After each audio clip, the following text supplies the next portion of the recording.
จากไปเหลือแต่ใจที่ยังสู้ทางมันไกลและกว้างน้ำแต่ใจก็ยังบ่ถอยถึงสิลมบ่รุกกี่เทื่อก็สิลุกอีกเทื่อเด้อค่ำคืนมันเหงาแต่ใจยังฮอดพรุ่งนี้ถึงชีวิตสิลำบากปานใดก็ยังบ่หยุดฝัน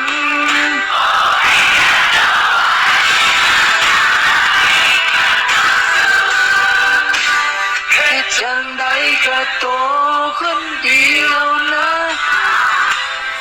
โลกบ่มีใจให้เราก็ต้องพักตัวเองล้มอีกทีเถื่อก็บ่ถอยเด้อหัวใจลมพัดมาแรงๆพัดเสียงห้องให้ในใจแต่กลับมีไผได้ยินนอกจากตัวเฮาเองจำได้บอกว่าสัญญาไว้กับใจว่าสิสู้ต่อไปแม้หักสิพังรอยยิ้มที่เคยมีมันสิจางลงไปแต่หัวใจยังเต้นอยู่เพื่อรอดวันใหม่โอ้ไว้ก็ต้องไว้น้ำตาไหลก็ต้องสู้เหตุจังใดก็โตคนเดียวนะ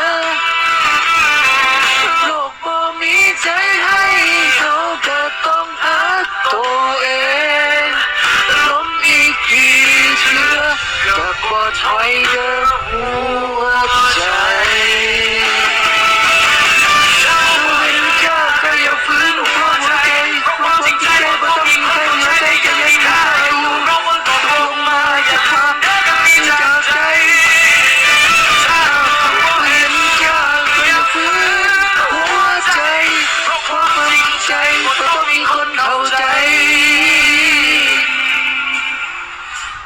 ยังมีค่าอยู่บอกไว้จะต้องไว้น้ำตาไหลก็ต้องสู้เหตุจังใดก็ตัวคนเดียวนะ